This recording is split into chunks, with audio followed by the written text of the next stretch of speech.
শায়েখ প্রচলিত গণতন্ত্র হারাম হলে একজন আহলে হাদিস শায়েখ প্রচলিত নির্বাচনে অংশগ্রহণ করবে, এর জন্য আমাদের কটু কথার সম্মুখীন হতে হয়। এর জন্য করণীয় কি? ধৈর্য ধারণ করবা। খ্রিস্টান আব্রাহাম লিঙ্কনের কাল্পনিক পদ্ধতি রাসূলের পদ্ধতি হয় কি করে? মানুষ যদিও কোরআন মাজিদ খুলে দেখাচ্ছে, এ দেখেন আল্লাহ বলছে ভোট দিতে হবে, মানুষ দেখাচ্ছে, দেখায়। লন্ডনে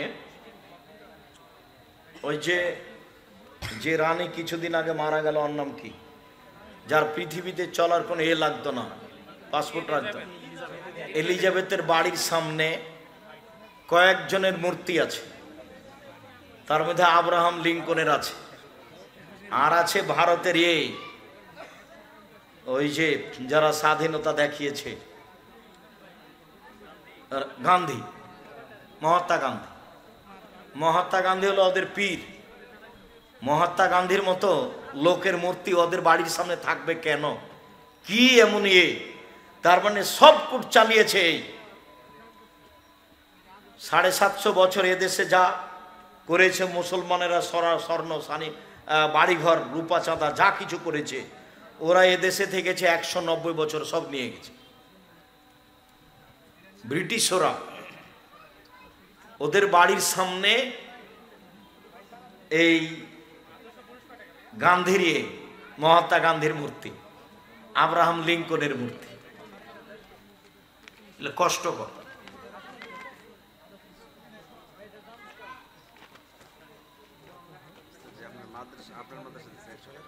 আচ্ছা, জাযাকুমুল্লাহ খান। সিলেকশন আর ইলেকশন, ওমর বলেছেন সিলেকশন। ওমর বললেন, এই তোমরা 6 জন মিলে পরামর্শ করে নেতা নির্বাচন করবা, এর নাম হলো সিলেকশন। আর ইলেকশন মিলে সবাই একটা রাখালকে নেতা করবে, সবাই মিলে একটা মুচি মেথরকে কি করবে? আচ্ছা, এবার জিজ্ঞাসার উত্তর। অনেক মসজিদে রমজান মাসে টাকা দিয়ে মানুষ ভাড়া করে ইতেকাফে বসানো হয়, এটা অন্যায়, নাজায়েজ। কাউকে না কাউকে ইতেকাফ করতে হবে, এ কথা ঠিক নয়। আপনারা স্টেজেও 2-4-10 টাকা 50 টাকা দান করে যেতে পারেন। প্রোগ্রামটা যদি আপনি করতেন তাহলে আপনি এই কথাই বলতেন। তাই যেহেতু আপনার যেমন আমারও তেমন, এদেরও তেমন, কাজে মাথায় রাখবেন সহযোগিতা করাটা। ফরজ গোসলের আগে কিছু খাওয়া যাবে কি? খান, অজু করে খাবেন। গতকাল জুমার বক্তব্য ছিল, ফরজ গোসলের আগে খেতে চাইলে অজু করতে হবে, ঘুমাতে চাইলে অজু করতে হবে। গতকালকে জুমার বক্তব্য ছিল অজু ভঙ্গের কারণ ও অজু। তাতে এসেছে ফরজ গোসল না করে খেতে চাইলে অজু করতে হবে, অজু না করতে পারলে তায়াম্মুম করতে হবে। ফরজ গোসল না করে ঘুমাতে চাইলে অজু করতে হবে, অজু না করতে পারলে তায়াম্মুম করতে হবে। কিয়ামত হওয়ার আগের লক্ষণ সমূহ কি? অনেক। বইটার নাম হলো মরণ একদিন আসবেই। কিয়ামতের প্রায় সব লক্ষণ দেওয়া আছে। বইয়ের নাম মরণ একদিন আসবেই। শাশুড়ির সেবা করা কি মেয়েদের দায়িত্ব? জি, দায়িত্ব। শাশুড়ি মায়ের স্থানে, তাকে মূল্যায়ন করতে হবে, এ কথাই ঠিক। ঘোড়ার গোশত খাওয়া যাবে কি?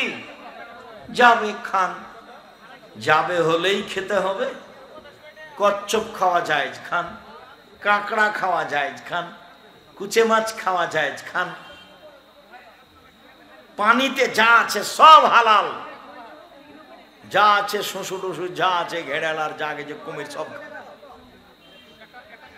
জায়েজ হলেই খেতে হবে। ঘোড়া এদেশে খাওয়া প্রথা নেই, জবে করতে হবে না। ঘোড়া হালাল প্রাণীর অন্তর্ভুক্ত।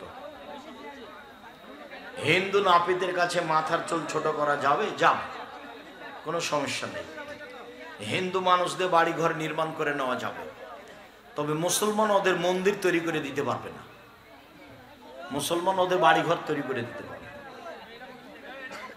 এক ব্যক্তি মসজিদের জমি অক্ষ করে দেয়, আবার যখন সে মারা যায় মসজিদের অক্ষ করা জমিতে কবর দেওয়া হয়। এখন প্রশ্ন হলো, কবরটি কি উঠিয়ে ফেলতে হবে? জি, কবরটি, কবর খোঁড়া হাড় হাড্ডি যা আছে অন্য জায়গায় পুঁতে দিতে হবে। জানাজা বা কোনো কিছু লাগবে না, হাড় হাড্ডি অন্য জায়গায় পুঁতে দিতে হবে। না মসজিদের পাশে যেভাবে আছে সেভাবেই থাকবে? জি না, থাকবে না।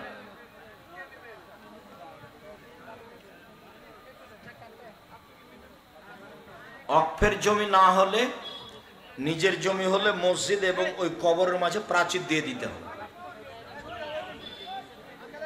আসসালামু আলাইকুম রহমতুল্লাহ।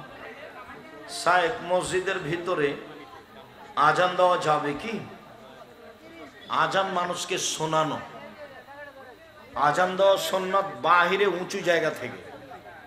বাহিরে উঁচু জায়গা না থাকলে যেখানে সুবিধা আজান দিবে, সমস্যা নেই।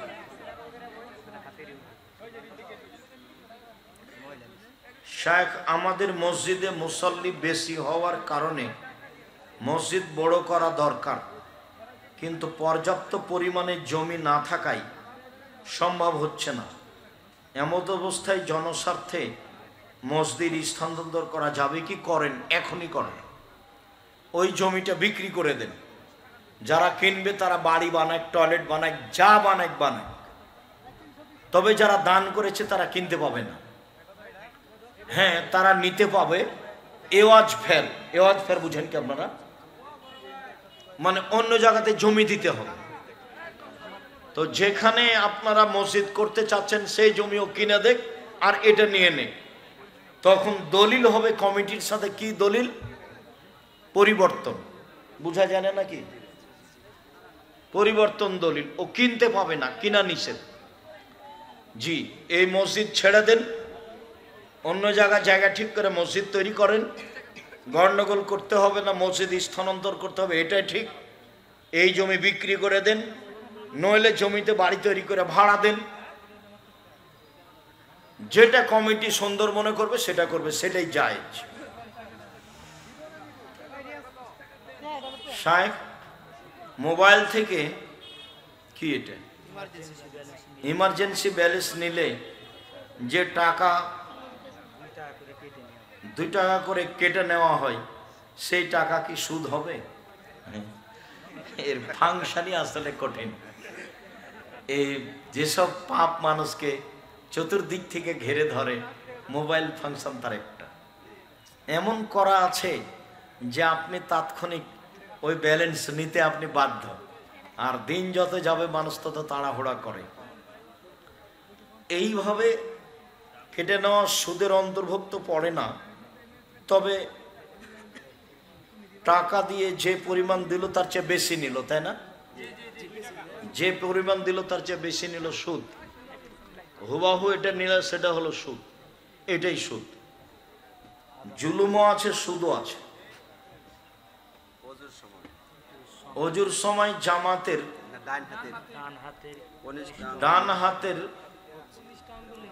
কনিষ্ঠ আঙ্গুলে